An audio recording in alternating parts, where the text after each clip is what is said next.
Something's coming. Something dark.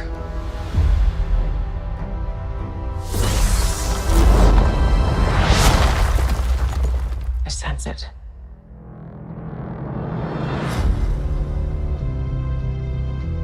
This is a new beginning. For some, war. For others, power.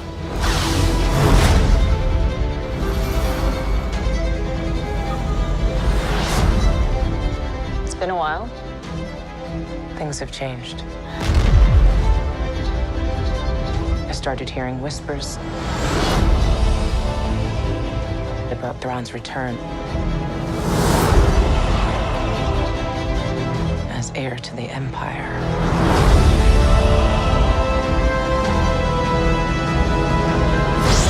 We have to prepare for the worst.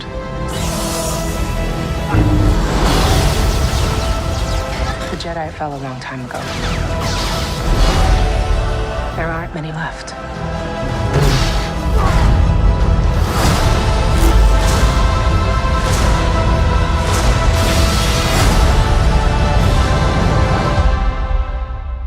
Perhaps it is time to begin again.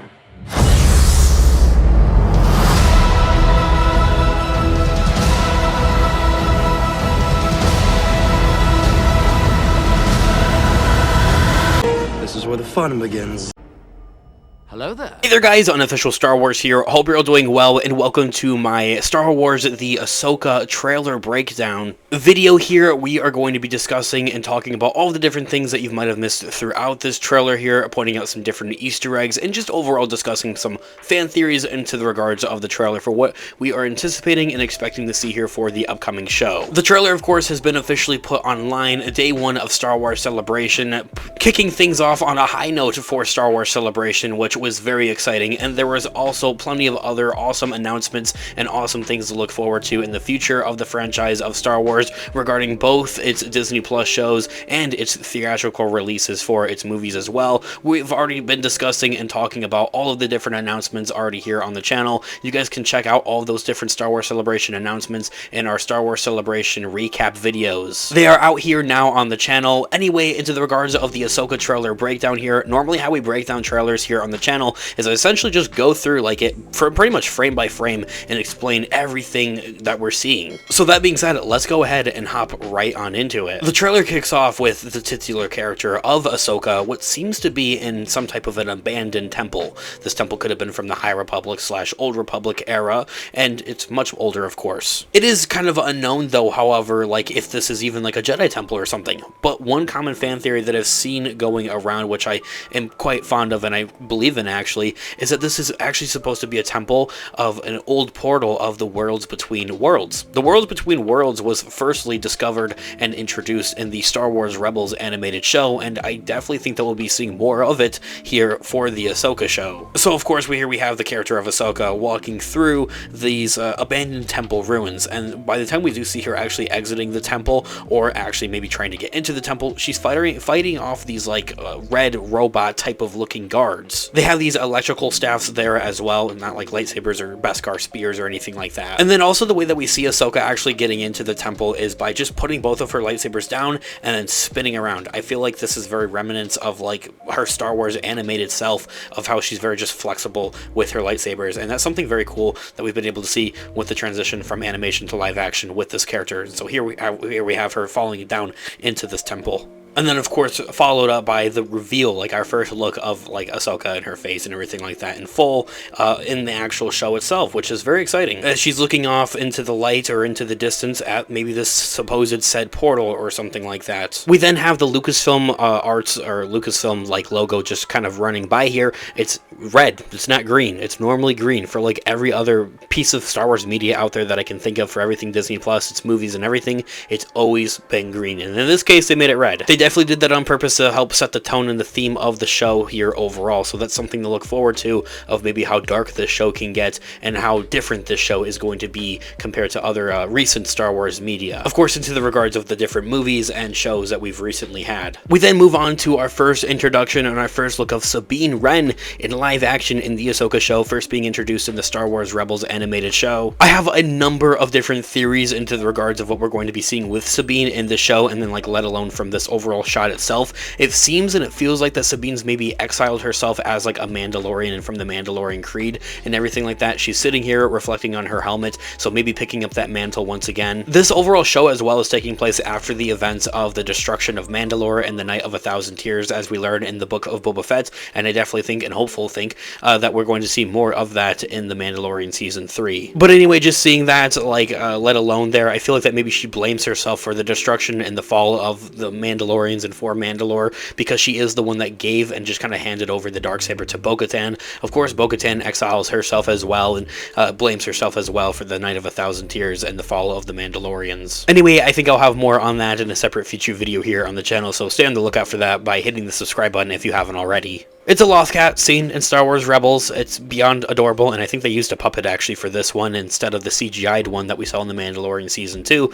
Anyway, beyond adorable. Another closer look at Sabine Wren in live action for one thing. We can also tell that a lot of time has passed since we've last seen her in the Star Wars Rebels animated show. Her hair is much longer. Compared to the end of the Star Wars Rebels animated show, it's much shorter. Anyway, of course, I'm beyond excited to see this character in live action. Here are those like red robot like temple guards almost with these like electric spear staffs that I mentioned earlier on at the beginning of this video that are fighting Ahsoka. This is either before or after she goes into this temple. I'm presuming maybe before because they're supposed to be guarding it. But anyway, they remind me of like those droid guards that we see in Revenge of the Sith with Grievous. I'm also just really excited to see the use of lightsabers and like the idea of lightsabers, lightsaber fights, and combat overall in this show. So seeing a little bit of that with the spears versus Ahsoka's lightsabers, I'm definitely looking forward to. The Phantom 2 in live action being piloted by probably both Chopper and Hera. I'm assuming Chopper's in there. The two of them are after some type of fighter, and after this larger ship here. It's our first introduction, our first look at Hera Syndulla in live action here as well. Being played by Mary Elizabeth Winston, which is actually the wife,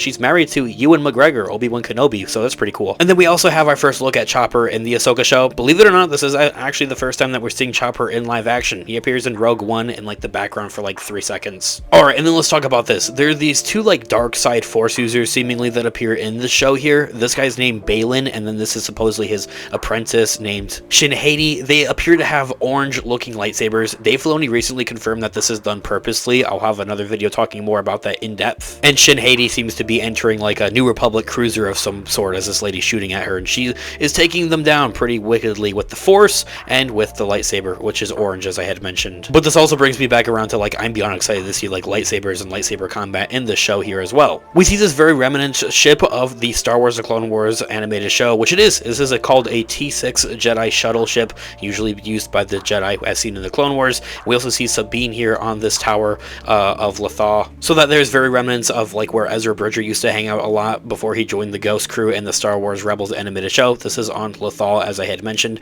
but what I did fail to mention, our first look there at Sabine at the beginning of the trailer, I'm pretty sure that room that she's in is like in this tower right here, like that's kind of her new home. The T6 Jedi shuttle, I'm assuming, is being piloted by Ahsoka herself, and it's being landed and followed by 2 X-Wings by the New Republic, which of course makes me assume that the planet of Lothal is under New Republic protection and authority. So then this kind of confirms my theory of that like Ahsoka was driving it, because it's right there. It's on Lothal. There's Sabine there like in the inner city parts, and Ahsoka mentions that it's been a while. They're kind of like talking once again, and it seems like a lot of time has passed like since these two characters have actually spoken and talked. Of course, Ahsoka was kind of like a part of the Ghost crew in the Star Wars Rebels animated show, so they all worked together pretty closely and pretty often there as well. These 3 ships are New Republic cruisers coming out of hyperspace, and they reveal some of the New Republic senators and like important characters, important government figures essentially, which one of them being Mon Mothma, being played by Genevieve O'Reilly herself, who portrays Mon Mothma, a younger Mon Mothma at that, in the Rogue One movie, and then also recently in Andor Season 2, and is doing the same for the 2nd season of the show as well. So I've already mentioned this in like my reaction action video, but I'm looking really forward to having some Star Wars politics. Here's our first reveal and look at Grand Admiral Thrawn, who's kind of playing that like opposing threat side of the Star Wars politic universe there, and then also kind of playing that main threat, the main villain of this overall show overall here, as he was for the Star Wars Rebels animated show. Him and Ezra Bridger have been lost in the unknown regions for quite some time, so he's probably with Ezra Bridger in that scene there. And we also have official confirmation that Thrawn is being played by none other than his voice actor for Rebels, Lars Mikkelsen. I have a whole video discussing and talking about that. This scene is honestly important. I haven't seen a lot of people talk about it, but this seems to be the T6 Jedi shuttle that I had just mentioned, taking landing on probably maybe Thrawn's ship or an Imperial ship of some sort. I'm gonna guess it's Thrawn's though. Here we have another look at Ahsoka in like a foresty type of area. I'm not sure if this is like the world between worlds of some sort, or maybe the same planet, the wooded planet that we saw her in The Mandalorian Season 2 when she was kind of first introduced into live action. If you know more on that, let me know in the comments down below. Here we have the character of Morgan Elsbeth, who I recently talked about here in a video, as she's being said to be playing a more prominent character in the Ahsoka show than we originally thought. This is Morgan Elsbeth. Her and Ahsoka were fighting in The Mandalorian Season 2. As Ahsoka defeats her and asks for the location of Thrawn and where he is at, her and Thrawn are going to be working quite closely together. So here we have the character of Ahsoka and Balin in the world between worlds. That little lightning staff there in the back is supposed to be there, trust me. I just want to quickly throw it out there just as a fan theory speculation, just for fun. I mean, just like what if.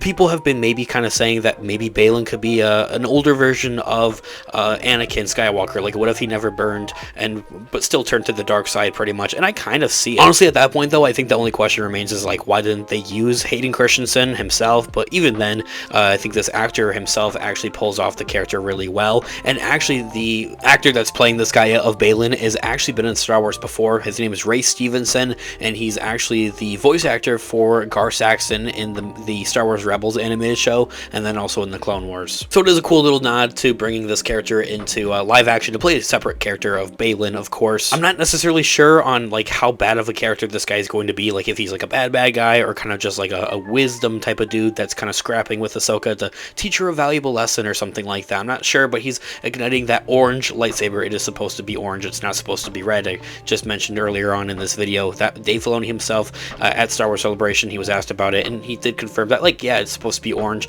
it is not supposed to be red. So I'll try to have another video talking more about this in the future, so stay on the lookout for that. Another look at the T6 shuttle there. This is going to be a Lego set apparently, from what I've heard. I have a Lego channel, link in the description down below for my nerds out there, but this character of Shin Hati is chasing it down and shooting it down, so it's kind of what makes me think that these guys are going to be like more bad than good. And then of course we get another look at Balin pulling like a total Darth Vader scene at the end of Rogue One, taking out a bunch of New Republic soldiers here and New Republic guards here, force choking them, lightsabering them down and everything like that. So pretty awesome. I'm definitely looking forward to that scene. I do also feel like it adds on more to that like fan theory and speculation out there that this could be like a different variant of Darth Vader, just not burned or something like that, because he's like pretty much replicating that same scene. But I don't know, let me know what you guys think about that in the comments. Our first freaking look at Ezra Bridger. Sabine's looking at him in a hologram here, probably missing him. The two of them were buds in the animated show for Rebels, so it would be cool to see these guys come together once again. And the actor is confirmed to be Iman Stefiani. I could be mispronouncing that, but it's cool because this is something that we talked about and reported on here on the channel like almost 6 months ago, 9 months ago here. So all the more reason to hit the subscribe button and join us here on the channel today if you guys are into like Star Wars news and rumors and that type of stuff, to kind of just be updated with it before it ever actually happens. It's kind of cool to see that. Here we have another fight scene of Ahsoka fighting like another red lightsabered character actually. My only guess on that is that this would be maybe an Inquisitor left over from the time of Order 66 and Star Wars Rebels there. You look at the lightsaber and it's the round hilt there, like every Inquisitor does have, with the red lightsaber itself actually. So let me know who you might think that could be in the comments down below. My guess is maybe Barriss Offee. And then we can also tell that this isn't the same location like that temple ruins that we saw at the beginning of the trailer. This right here though is actually, it's another snippet and look of her actually taking those droid guards down. Also, this word says outcast. She was outcasted from the Jedi Order that we saw in the Clone Wars. A nice little snippet to throw in there. It puts on the what if that maybe we'll see Clone Wars flashbacks. Here we have her making a grand escape out of a window here. This is the same planet, same setting that she was just fighting that Inquisitor-like character. As she comes down and makes a pretty impressive, awesome landing like she did in the Sage of Mandalore episode of the Clone Wars. That looks so badass. This right here is the reveal of the protocol droid named Huyang. He appears in the Clone Wars animated show in numerous episodes. He's voiced by none other than David Tennant in the animated show, and then also in this show he is going to be reprising that animated voice. The character of Huyang appears in the Clone Wars, as I had mentioned, in the episodes of where Ahsoka is training some younglings and they're creating lightsabers. So he's like a protocol droid designed to help with designing lightsabers and creating lightsabers, which is way too cool. And so there's two different importances behind him. Like, he's appearing for one thing, his like pure purpose was to make lightsabers. So why else would you need to make lightsabers unless you're going to be training some Padawans and some younglings there, which brings on to that fan theory and that speculation that we recently discussed here on the channel of Jacen Syndulla making an appearance in live action. This would be Hera's son, Hera Syndulla's son that they had with Kanan in the Rebels at the end of the show there, and he would be force sensitive because his dad is Kanan, who's a very powerful Jedi Knight. But then what this character is saying, like in the trailer, saying that it's time to begin again, and then of course referencing to maybe that Ahsoka would be training and be doing some training work with some new younglings. So maybe Grogu, I think Jacen Syndulla, a little bit of Ezra Bridger's training as well for when he does come back in this show. We saw him in the hologram, so I am beyond excited. And we have one last look here at Ahsoka posing up for taking out the Inquisitor-like character there with the same setting there as I had mentioned. Roll the title animation, the Ahsoka show. It's the same logo there for when the show was originally announced in like 2020, I think it was. Looks awesome. It's flawless. It didn't need to be changed. Like many other Disney Plus shows do, they changed them after a while. And then we have official confirmation that the show is going to be streaming and coming out sometime in August of this year. The Ahsoka show is going to be the next big live-action Star Wars show to hit Disney Plus after The Mandalorian Season 3 wraps up, and we're looking forward to it. Guys, thanks so much for watching today's video. Thanks so much if you made it all the way till the end of the video here. This here has been my breakdown with different things that you might have missed, Easter eggs, and an overall explanation of the Star Wars, the Ahsoka trailer here, finally coming out here. I'm so hyped for it. I'm so pumped for it. As I had been mentioning, we're talking about all the different Star Wars related news, leaks, rumors, theories, and breakdowns here on the channel. And of course, I would love to hear all of your thoughts and opinions in the comment section down below. Maybe I missed a couple of things. Maybe I didn't get a couple of things right. If I did, please correct me in the comments down below. And I would love to hear your overall thoughts and opinions in the comments down below. What are you looking forward to seeing most with the Ahsoka show? And so until next time, I'll catch you guys in the next video. Have a great one, guys. May the Force be with you as always. Peace out.